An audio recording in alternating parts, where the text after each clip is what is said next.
네, 오늘 말씀의 제목은 제자의 삶 두 번째 이야기로 사랑의 확장이라는 제목으로 함께 은혜를 나누고자 합니다. 두 번째입니다. 첫 번째가 제가 이제 출국하기 전에 했기 때문에 한 달 전에 나눴던 말씀이라 아마 많이 기억이 안 나실 것 같아요. 조금 이제 배경을 설명을 드리자면 이제 누가복음 6장 12절로 16절에 예수님께서는 많은 제자들 가운데 이제 12사도를 따로 세우셨습니다. 이렇게 12명을 세우신 것은 바로 새 이스라엘, 즉 구약 성경의 하나님의 백성들이 야곱의 12아들로부터 시작되었기 때문에 이제 12사도를 세우심으로써 이제 예수님께서 새로운 하나님의 나라의 백성을 형성해 가시는 과정이라고 또 시작이라고 볼 수 있겠습니다.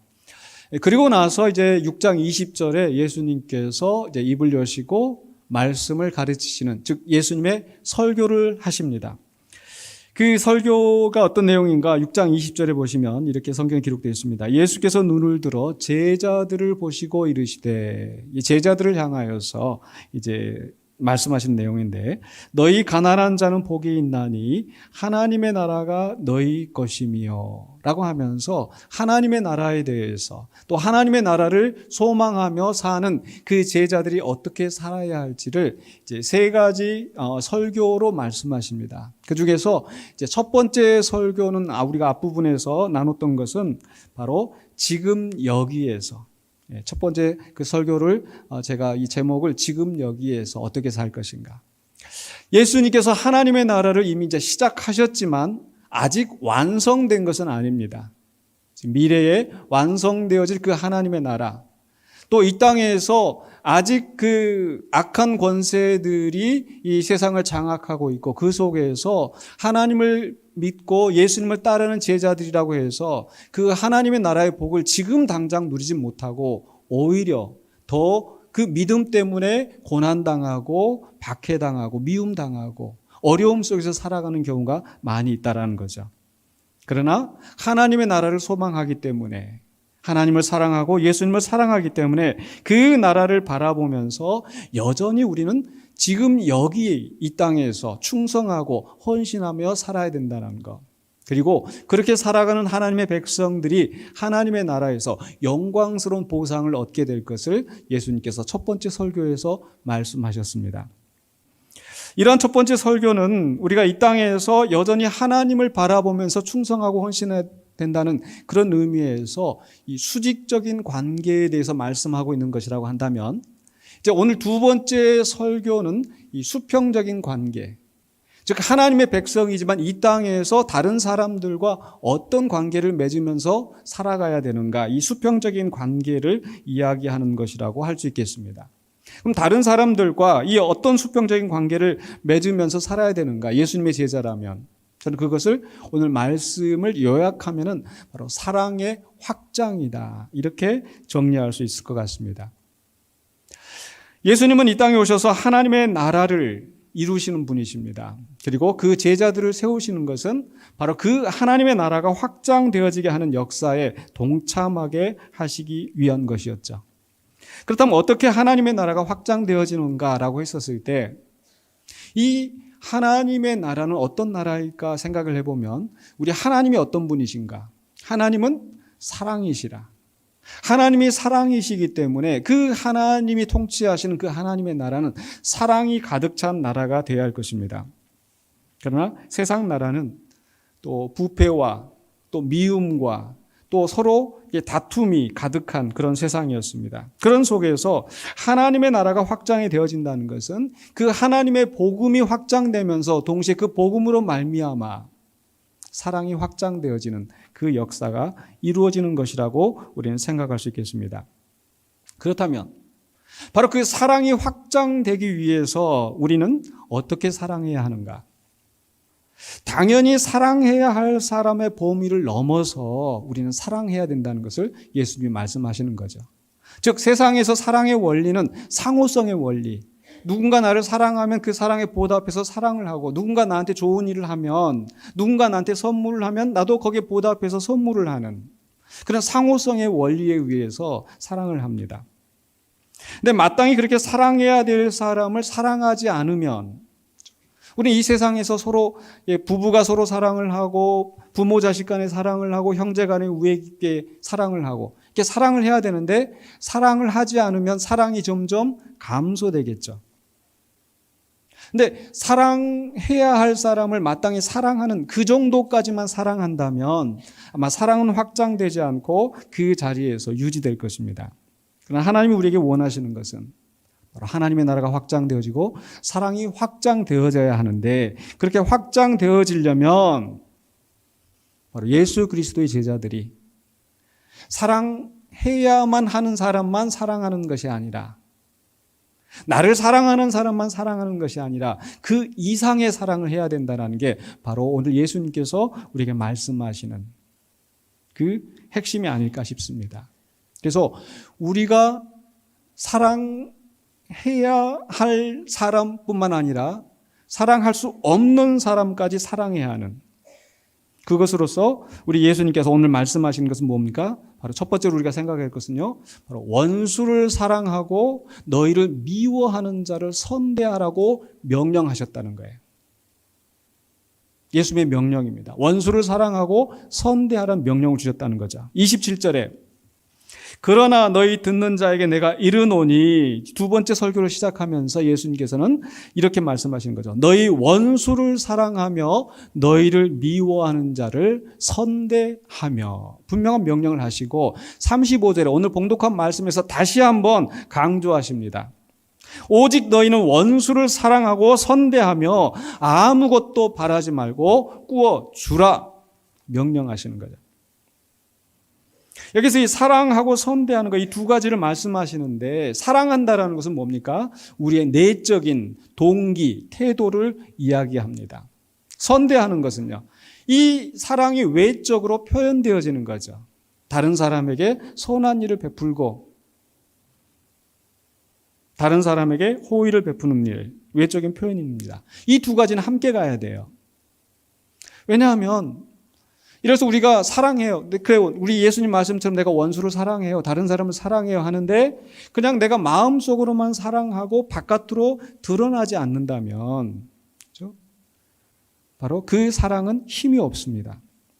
반대로 그저 외적으로 선대하긴 하는데 마음속으로는 진심이 없이 그저 형식적으로만 이 선심을 베푸는 정도라고 한다면 역시 그것도 힘이 없고 사랑의 확장이 이루어진다고 할 수 없겠죠. 그래서 예수님께서는 바로 사랑하고 선대하라 이 두 가지를 말씀하시는 거예요. 그런데 그 대상에 있어서 누구를 사랑하고 선대하라? 너희 원수를 사랑하고 너희를 미워하는 자를 선대하라 라고 말씀하시는데 왜냐하면 바로 이 나를 미워하는 사람, 나의 원수가 정말 사랑하고 선대하기에 가장 힘든 상대이기 때문입니다. 당연한 이야기지만 사실 여러분 한번 생각해 보십시오. 제가 네 가지 종류로 우리가 사랑해야 될 대상을 생각해 보면 자, 나를 사랑하는 사람 또는 내가 사랑하는 사람 선대하기가 쉽습니까? 어렵습니까? 쉽죠. 어렵지 않죠. 내가 사랑하기 때문에 뭘 해주고 싶고 자식을 사랑하니까 뭐라도 해주고 싶고 내가 사랑하니까 또 나를 사랑하니까 당연히 이 좋은 선대하는 그런 결과가 나옵니다. 어렵지 않습니다. 두 번째로는요. 나를 사랑하지 않지만 나에게 선을 베푸는 사람에게 역시 나도 호의를 베푸는 것도 어렵지 않죠. 세 번째로는요, 생면부지에 잘 모르는 사람에게 선의를 베푸는 거 어렵습니까? 어렵지 않습니까? 앞에 거보다는 어렵다 하더라도 그렇게 어렵지는 않을 것 같아요. 저도 이렇게 여행을 하면서 가보면 이제 비행기 탈 때 이렇게 짐 올리잖아요. 그러면 이제 또 이렇게 힘이 없는 분들이 이렇게 좀 노약자들이 이렇게 하면은 짐 올리려고 그러면은 제가 들어드릴게요. 전혀 생면부지 모르는 사람인데 누가 저보고 저렇게 오지랖을 부리나 이렇게 안 하실 거예요. 그죠? 그러니까 전혀 모르는 사람이라 하더라도 우리가 사랑을 베풀고 선대를 하는 거 그렇게 어렵지 않습니다. 그런데 네 번째로 내 원수입니다. 날 미워하는 사람이야. 그런 사람을 사랑하고 선대하는 것은 정말 어렵지 않겠습니까? 그런데 바로 그런 사람까지도 사랑하고 선대하는 것. 그게 예수님께서 우리에게 원하시는, 예수님이 우리에게 명령하시는 제자의 삶인 거죠. 분명히 예수님은 원수를 사랑하고 선대하라고 명령하셨습니다. 두 번째로 생각하는 것은요, 바로 어떻게 사랑하고 어떻게 선대할 것인가, 그 방법, 그 신뢰를 이제 간략하지만 예수님께서 말씀하시는데, 첫 번째로는요, 바로 내 원수, 나를 미워하는 사람들이 말로 우리를 공격하는 때가 있어요. 나를 저주하고 나에게 모욕을 주고 나에게 욕을 하고, 그럼 그 사람이 나에게 이렇게 말로 모욕을 할 때 나도 역시 말로 같이 맞서고, 나를 저주하면 나도 같이 저주하고 이러고 싶은데 그러지 말라는 거죠. 그래서 28절에 너희를 저주하는 자를 위하여 축복하며 너희를 모욕하는 자를 위하여 기도하라. 위하여 기도하라. 하나님 저 그냥 벼락 맞아가지고 이렇게 하지 말고요. 위하여 기도하라. 축복하라. 두 번째는 29절에서 30절에서 그냥 말의 문제가 아니라 실제적인 행동으로 나를 미워하고 나를 공격하는 사람들, 그 원수들에 대해서 역시 이 세상의 원리, 세상의 인간적인 본성으로 따지자면 누군가 나를 한 대 치면 나도 한 대 치고 싶은 그런 마음. 근데 예수님은 그렇게 하지 말라고 말씀하시죠. 29절에 너의 이 뺨을 치는 자에게 저 뺨도 돌려대며 내 겉옷을 빼앗는 자에게 속옷도 거절하지 말라. 30절에 내게 구하는 자에게 주며 내 것을 가져가는 자에게 다시 달라 하지 말며. 즉 실제 행동으로 나에게 손해를 끼치고 나를 공격하고 나를 괴롭히는 사람에 대해서 오히려 나도 같이 맞서서 행동으로 괴롭히는 것이 아니라 오히려 나를 희생하고 저 사람을 더 유익하게 만들어주라는 게 예수님께서 말씀하신 원수를 사랑하고 너희 미워하는 자를 선대하라는 명령의 내용인 거죠. 또 다른 편을 생각해 보면 앞에 이 너희를 저주하는 자를 축복하고 너희를 모욕하는 자를 위하여 기도하라. 사실 어떻게 보면 거기까지는 그래도 어떻게 보면 해볼 것도 뭐 기도하라고 그랬으니까 하나님 저 사람 복 주세요. 하나님 저 사람 뭐 어떻게 해주세요. 뭐 그게 뭐 그 사람한테 안 돌아가면 나한테 돌아온다고 하니까 이건 하나님 편에서 하나님 알아서 해주세요 이렇게 하는 것인데 두 번째는 뭐예요? 어떻게 보면 더 어려운 거예요. 왜냐하면 내가 내 희생을 하면서 상대방을 더 유익하게 만들어줘야 되는 게 이건 더 속이 더 불이 나는 화가 나는 그런 일 아니겠습니까? 그럼에도 불구하고 예수님께서 그렇게 하라고 말씀하시는 거예요. 근데 저는 이 말씀을 준비하면서 과연 이 말씀을 가지고 우리가 실제 삶 속에서 참 적용할 수 있을까? 얼마나 힘들까? 이런 상상도 해봤어요. 이래서 우리가 강도를 만나서 이렇게 돈을 뺏기면은 나머지 돈은 이렇게 좀 이렇게 안 뺏긴 돈이 있으면 좀 감춰두기를 원하지. 아, 여기도 돈 있습니다 하고 이렇게 내주는 사람은 없을 거란 말이에요. 도둑을 당했어요. 도둑을 당하면은, 야, 한번 도둑 들었는데 다음에 또 가져가시라고 문을 더 넓게 열어놓을 사람이 있겠어요? 더 단속을 하지. 그죠? 누군가 나를 때리면은, 아, 더 때리세요 하고, 이건 뭐 더 싸우자는 얘기지. 한번 때려봐, 이러지 않는 한. 그죠? 그러니까 누군가 때리면 사실 방어를 해야 되고 이러는 건데 예수님 말씀하신 대로 이렇게 그렇게 하는 게 진짜 예수님이 원하시는 걸까 하는 고민이 들었어요. 그래서 세 번째로 우리가 좀 더 생각해야 될 것은요. 바로 오늘 말씀 속에서 바로 사랑하고 원수를 사랑하고 선대하라고 하셨는데 바로 그 대상이 되는 원수가 누구인가? 단순하게 기계적으로 우리 그리스도인들이라면 제자라고 한다면 무조건 그냥 다 이렇게 한 대 때리면 다른 데 대주고 이렇게 말씀하시는 그런 뜻일까? 그래서 좀 더 깊이 들여다보기를 원합니다. 즉 예수님께서 지금 이 말씀을 하시는 맥락은 아무런 그 맥락 없이 그냥 하시는 게 아니라 지금 이 앞에 6장 22절에 보면 이런 말씀이 있죠. 인자로 말미암아 사람들이 너희를 미워하며 멀리하고 욕하고 너희 이름을 악하다 하여 버릴 때에는 너희에게 복이 있도다. 그러니까 지금 여기에서 우리가 이 성도들이 당한 고난을 얘기할 때 너희를 미워하고 너희를 악하다고 하고 모욕하고 저주하는 것에 대해서 말씀하시잖아요. 그리고 나서 27절에 가서 너희 원수를, 너희 미워하는 자를 선대하라고 말씀하시는 거죠. 즉 여기에서 말씀하시는 이 원수로부터 우리가 고통을 당하는 이 상황은 어떤 그 범죄 행위까지도 우리가 도둑질 당하고 강도 당하고 이런 것까지도 다 그냥 이렇게 그 방치하라는 것이 아니고 특별히 종교적인 박해, 즉 예수 그리스도를 믿는 믿음으로 말미암아 우리가 미움을 받고 박해를 당하고 모욕을 당하고 하는 그런 상황을 예수님이 지금 내다보시면서 말씀하신다는 거죠.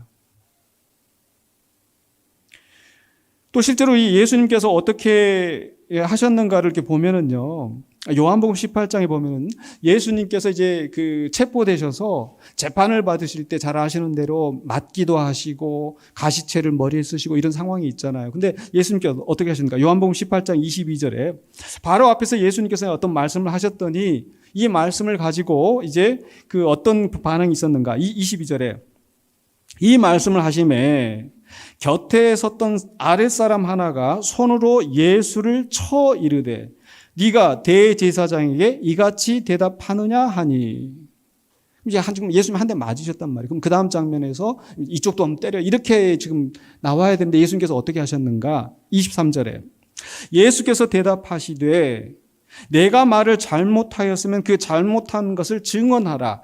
바른 말을 하였으면 네가 어찌하여 나를 치느냐 하시더라. 그렇죠? 그러니까 왼쪽 반 빼니까 오른쪽 반 빼라, 그냥 이게 기계적으로 이렇게 하시는 게 아니란 말이에요. 또 사도행전에 가보면은요, 사도행전에서 보면은 이 제자들이 고통을 당하고 핍박을 당할 때 무조건 그냥 더 때리십시오, 더 하십시오 이렇게 하지 않으셔서 피했어요. 도망갔어요. 실제로 이 사도 바울도 예수님처럼 재판을 당하는 중에 사도행전 23장에서 이런 일이 일어납니다. 사도행전 23장 1절과 2절에서 바울이 공회를 주목하여 이르되, 지금 재판받는 상황입니다. 여러분 형제들아, 오늘까지 나는 범사의 양심을 따라 하나님을 섬겼노라 하거늘 대제사장 아나니아가 바울 곁에 서 있는 사람들에게 그 입을 치라 명하니. 그럼 바울이 그냥 맞고 나서 그러면 입만 때릴 것이 아니라 머리도 때려달라고 이렇게 했는가? 그렇지 않았다는 거예요. 왜냐하면 3절에 보실까요? 3절에 보시면 바울이 이르되 회칠한 담이여 하나님이 너를 치시리로다. 그러니까 나를 때리는 사람을 더 축복하고 기도하는 것이 아니라 하나님이 너를 치시리로다 이렇게 하잖아요.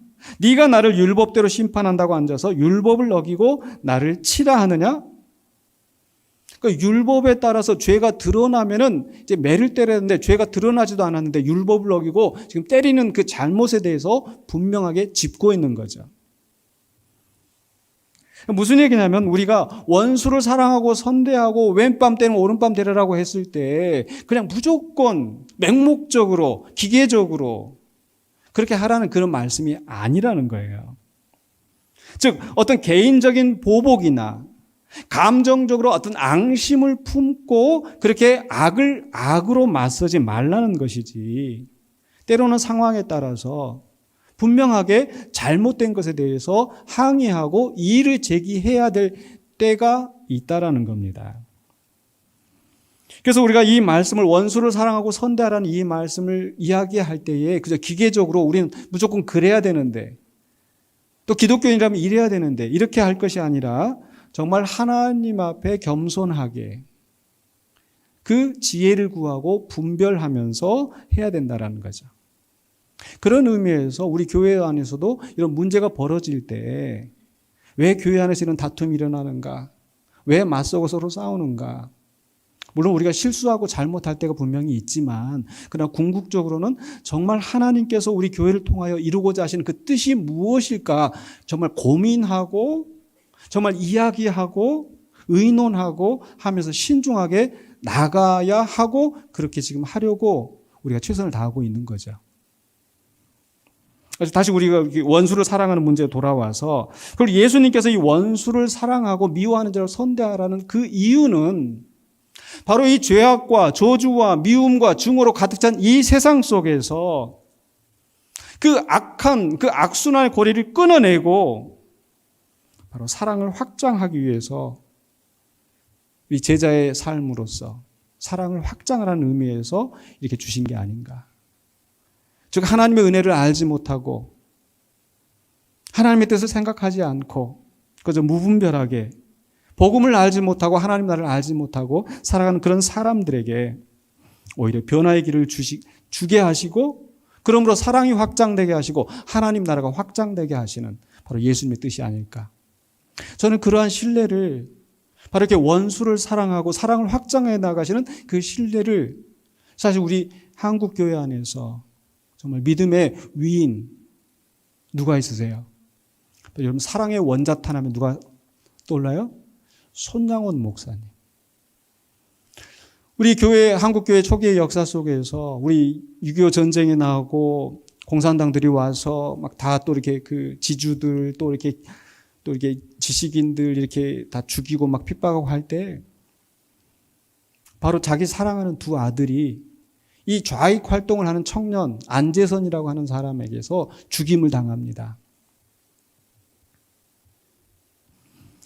바로 이 두 아들을 잃고 손양원 목사님께서 정말 괴로워서 몸부림치며 미움과 증오에 가득 차 있을 때 어느 부흥회에서 전도사님이 설교하는 그 내용을 듣고 마음에 깨달음을 얻고 회개를 하고 그래서 지금 이제 재판을 받고 지금 이제 총살 당할 위기에 처해 있는 바로 그 안재선을 찾아가서 내가 너를 용서한다.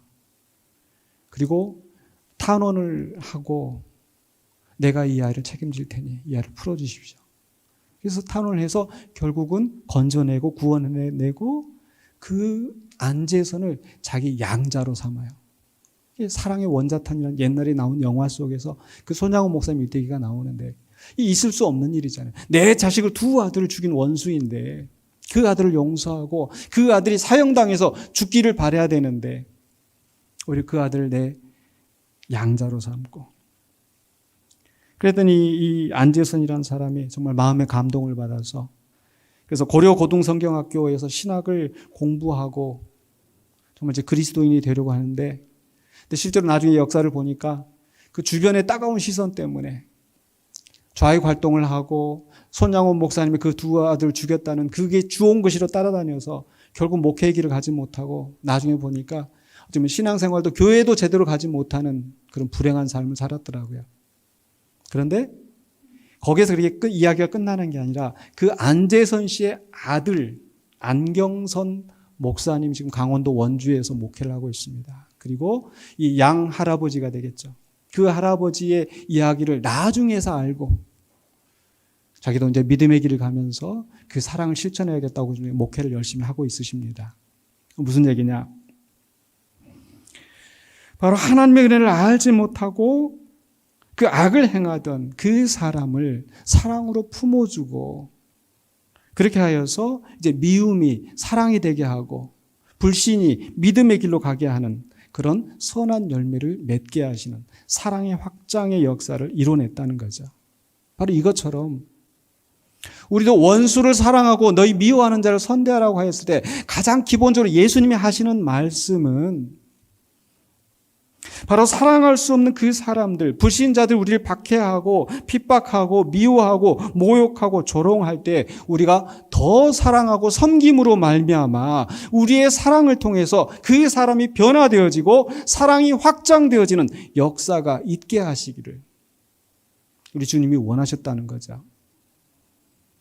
또 멀리 가지 않더라도 우리 그 가까운 그런 신뢰를 제가 듣게 되었는데요. 바로 우리 정성구 선교사님 저한테 이렇게 그 소식을 보내주셨다고 그랬는데 거기에 보니까 그 글 속에 바로 지난 금요일 날 저한테 보내주신 소식에 라오스 감옥에서 있었던 당신의 체험을 이제 간증으로 저한테 보내주셨더라고요. 근데 그게 마침 오늘 말씀하고 잘 이렇게 어울리는 것 같아서 그대로 지금 읽어드리려고 합니다. 우리 정성구 선교사님 그 글 그대로 제가 읽어드리면요. 라오스 감옥에서의 체험. 주님의 보혈의 은총이 정말 나를 감쌌던 기억이 있다. 그것은 폐쇄의 공포증이 있는 내가 라오스 감옥에 갇혔을 때이다. 모든 물건을 압수당하고 감옥 앞에 섰을 때 그 공포는 헤아릴 수 없었다. 심장은 크게 요동치고 숨이 막혀 올랐다. 쇠창살 문 안에 갇혀있는 자들은 모두 머리를 민 상태였고 방 안에 선풍기조차 없어 더워서인지 모두 팬티 하나만을 걸친 채 아우성거리며 나를 환영하고 있었다. 상상이 되시죠? 이렇게 교도소에 신참들 들어오면 그 안에서 어떤 일이 벌어지는지. 감옥 안에 들어서자 나도 모르게 팬티만 입고 있었고 칼자국과 문신 가득한 왕초가 지정해준 자리에 앉고 자고 해야 했다. 매일 샌드백처럼 얻어맞는 사람도 있었고 처음 들어오는 사람은 구타를 당했다. 우리 선교사님도 처음 들어갔으니까 거기서 구타를 당하고 억울한 일 당하고 했지 않겠습니까? 영어 할 줄 아는 사람 하나도 없어 대화가 불가능한 가운데 하나님 주신 마음은 섬김이었다. 이들이 무서워서가 아니라 진정 사랑하는 마음으로 한 사람 한 사람 지압과 안마를 해주었었고 감방 내 청소도 했다. 거드름을 피우는 왕초도 내가 지압해 줄 때는 아프다고 소리쳤다. 나는 그리스도인임을 알리기 위해 기도하고 찬송도 했다. 3박 4일의 짧은 시간이었지만 나에게 한 달처럼 느껴졌다. 그들은 나를 존중해 주었고 헤어질 때 뜨거운 아쉬움도 있었다. 감방 안에서 하나님의 평안을 맛보았고 출소 이후에 폐쇄 공포증이 상당히 많이 해소되었다. 그 감옥에서 어려운 상황 속에서 느낀 하나님의 은혜를 말씀하신 것인데 바로 이러한 모습들, 나를 구타하고 나를 박해하고 조롱하는 그 사람들 앞에서 섬기고 헌신함으로 말미암아 하나님의 나라가, 하나님의 은혜가 어떤 것인지, 하나님의 사랑이 어떤 것인지를 보여주시지 않으셨을까요? 그래서 나중에는 그 사람들이 우리 선교사님을 존중하고 아쉬워하고 떠나는 걸 아쉬워하셨다고 그랬는데 바로 그런 속에서 그들 가운데 복음의 씨앗이 뿌려지지 않았을까요? 바로 이게 우리 성도들이 이 세상 속에서 살아가는 삶의 모습이라는 겁니다. 불신자들과 오래 살면서 장사하시면서 직장 생활하시면서 또 가정 안에서 여러 가지 손해를 당하기도 하고 미움을 받기도 하고 그런 속에서 내 이익을 챙기고 내 자존심을 내세우고 그러기보다는 복음을 위하여서 또 하나님의 사랑으로 하나님의 은혜로 바로 사랑을 확장시켜 나가는 제자의 삶. 이게 오늘 예수님께서 우리에게 원하시는 삶의 모습이라는 거죠. 분명히 나를 미워하는 사람을 선대하는 거, 원수를 사랑하는 거 어렵습니다. 그러나 그렇게 어려운 만큼 하나님의 보상도 클 줄로 믿습니다. 바로 이 원수를 사랑하고 선대함으로 성도에게 유익이 되는데 오늘 우리 그 선교사님도 하시는 말씀이 그 감옥 안에서 내가 평안을 맛보았고 폐쇄의 공포증이 해소되었다 그러는데 겨우 우리 하나님이 그 정도 상을 주셨을까요? 그 선교사님을 보시면서 착하고 충성된 영화 잘하였다 얼마나 우리 하나님께서 흡족하게 보셨을까요? 그리고 하늘의 영광스러운 면류관을 준비해 두시지 않겠습니까? 바로 우리에게도 바로 우리가 원수를 사랑하고 나를 미워하는 사람을 선대하는 것이 결코 쉽지 않지만 우리가 주의 말씀에 순종하여서 그 일을 감당할 때 우리에게 크신 상을 준비해 주실 줄 믿습니다. 그래서 오늘 말씀 속에서 6장 35절에 봉독한 말씀 속에서 같이 한번 읽어볼까요? 다시 한번.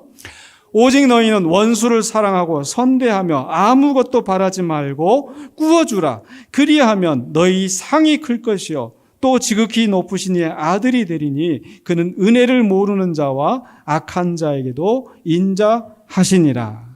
너희 상이 클 것이요.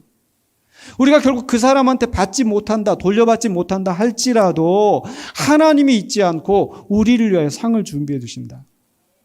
바로 이 상은 내가 이만큼 했으니까 내가 이만큼 대가를 바라는, 내가 이만큼 투자했으니까 이만큼 거둬들이는 그런 것이 아니라 바로 하나님께서 우리를 인정하시고 우리를 칭찬하시는 그 결과인 줄로 믿습니다. 그래서 말씀하신 게 뭐예요? 또 지극히 높으신 이의 아들이 되리니, 즉 우리가 이런 선한 일을 해서 하나님의 아들이 되었다라는 것이 아니라 정말 하나님의 아들이라면 마땅히 이렇게 해야 되는, 그래서 하나님의 아들로 인정받게 되는 그 결과가 오게 되는 거죠. 그래서 그 다음에 주시는 말씀이 뭡니까? 6장 36절에 너희 아버지의 자비로우심 같이 너희도 자비로운 자가 되라.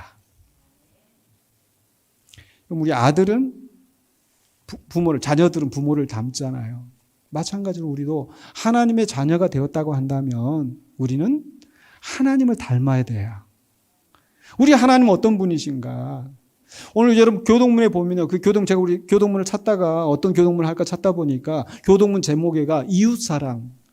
근데 그 교동문 내용 안에서 이렇게 이웃을 사랑하는 그런 말씀 하나도 없어요. 무슨 말씀만 있어요. 하나님이 이렇게 땅에 비를 내려주시고 땅 일항에 풍성하게 하시고 열매를 거둬주시고 이게 뭡니까? 하나님께서 하나님 믿는 사람들만 이렇게 은혜를 베풀어 주시나요? 아니요. 하나님은 모든 사람에게 자비를 베풀어 주시는 분. 바로 그런 하나님처럼 우리도 나를 사랑하고 나를 믿고 나한테 선대하는 사람만 사랑하는 것이 아니라 우리가 하나님의 아들이기 때문에 하나님의 자녀이기 때문에 그 하나님의 사랑을 이 땅에 나타내는 것이 마땅하다는 거죠. 사실 이 원수를 사랑하라. 이게 예수님만 하시는 말씀이 아니에요. 다른 이 성경이 나오던 그 시대의 초대교회 그 당시에 그 문헌들이나 그리스나 로마나 다른 데서도 보면은요, 불경에서도 보면은요, 이렇게 원수를 원수로 갚지 말고 이런 말들이 나오거든요. 그런데 예수님이 하신 말씀에 특별한 점이 있다면은 바로 내가 원수를 사랑하고 선대하는 것이 나의 어떤 도덕적인 우월감 때문에 하는 것이 아니라 뭔가 특별한 다른 목적을 가지고 하는 것이 아니라 바로 하나님과의 관계에서 일을 해야 된다는 것. 즉 우리가 하나님의 아들됨, 하나님의 자비로우심으로 말미암아 우리가 하나님의 자녀 되었지 않습니까? 우리가 자격이 돼서 하나님께서 우리를 하나님의 자녀 삼으셨을까요? 아무런 자격이 없는, 하나님의 사랑을 받을 자격이 없는 우리들을 위하여서 그 예수 그리스도께서 십자가에 못 박혀 죽으시고 우리를 구원하셨기 때문에 그 무한하신, 그 감당할 수 없는 그 사랑을 받았기 때문에 우리도 그 사랑을 이 땅에 전달하는 그 역할을 감당해야 된다는 것. 그로 말미암아서 하나님의 나라가 확장이 되어지고 하나님의 사랑이 확장되어지기 때문에, 그래서 우리 제자들이라고 한다면 그저 나를 사랑하고 나를 선대하는 사람만 사랑하는 것이 아니라 우리 하나님이 하시는 것처럼 원수까지도, 자격이 없는 사람까지도 우리가 사랑하고 선대해야 된다는 것입니다. 그렇게 사랑하는 것이 분명히 힘들고 어려운 일이지만 분명히 하나님께서 우리에게 그렇게 할 때에 우리에게 큰 보상을 약속하셨어요. 그 보상 중에 하나가 뭐냐면 바로 37절 38절에서 원수를 사랑하고 선대하는 자에게 주시는 보상을 말씀하시는데, 바로 37절에 이런 말씀이 있죠. 비판하지 말라. 그리하면 너희가 비판을 받지 않을 것이요. 정죄하지 말라. 그리하면 너희가 정죄를 받지 않을 것이요. 용서하라. 그리하면 너희가 용서를 받을 것이요. 사실 우리가 하나님 앞에 서면은 우리가 하나님 앞에 비판받을 게 얼마나 많을까요? 하나님 앞에 정죄받을 게 얼마나 많을까요?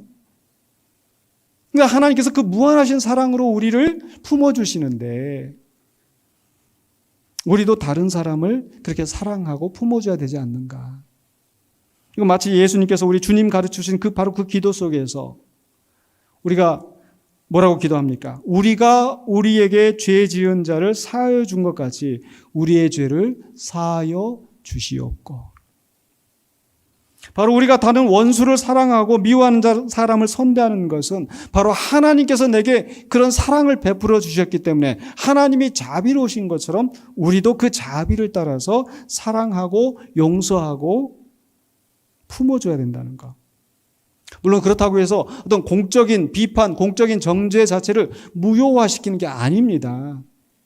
즉 여기서 지금 비판하지 말고 정죄하지 말라고 하는 것은 개인적인 감정이나 보복으로 또는 자기 스스로 하나님의 자리에 앉아서 다른 사람을 삿대질하고 다른 사람 손가락질하고 비판하고 정죄하는 거 하지 말라는 거죠. 우리 성도들이 해야 되는 것은 하나님이 그 무한하신 예수 그리스도의 은혜와 사랑을 받았기 때문에 다른 사람을 사랑하고 용서하라는 것. 그렇게 할 때 우리 하나님께서 약속해 주신 그 복이 있습니다. 38절에 나오죠. 38절 같이 한번 읽어보실까요? 주라, 그리하면 너에게 줄 것이니 곧 후히 되어 누르고 흔들어 넘치도록 하여 너희에게 안겨주리라. 너희가 헤아리는 그 헤아림으로 너희도 헤아림을 도로 받을 것이니라. 그래서 우리가 분명히 원수를 사랑하고 나를 미워하는 자를 선대하는 거 결코 쉽지 않지만, 근데 그 사람을 볼 게 아니라 그 사람이 하는 것만 보면 우리 할 수 없어요. 누구를 봐야 돼요? 나를 사랑하시고 나를 용서하신 나의 하나님, 그리고 또 내가 이렇게 하나님 말씀에 순종할 때 나에게 후히 주시고 흔들어 넘치도록 나에게 복을 주시는 그 하나님을 바라볼 때 우리가 이를 감당할 수 있을 줄로 믿습니다. 그리고 이렇게 감당할 때에 우리를 통하여서 하나님의 사랑이 확장이 되어지고 하나님의 나라가 확장되는 역사가 있을 줄로 믿습니다. 이 믿음을 가지시고 원수를 사랑하고 미워하는 자를 선대하며 주의 뜻을 이루어 가시는 저와 여러분이 되시기를 주의 이름으로 축원합니다. 기도하겠습니다. 거룩하신 아버지 하나님, 은혜를 감사합니다. 우리가 이 땅을 살아가는 동안에 미움받고 고통당하고 속상하고 억울하고 분할 때가 많이 있습니다. 그런 속에서 주님이 주신 뜻을 우리가 헤아려 보기를 원합니다. 원수를 사랑하고 나를 미워하는 자를 선대하신 그 뜻, 우리 죄악된 본성으로는 따라가기가 어렵지만 우리를 사랑하시고 우리를 구원하신 하나님의 은혜를 생각할 때에 또 우리에게 복 주시고 우리를 영원한 하나님 나라의 소망 가운데에서 영원한 복락을 누리게 하신 그 하나님을 바라보면서 순종하게 하여 주시옵소서. 예수 그리스도 이름으로 기도하옵나이다. 아멘.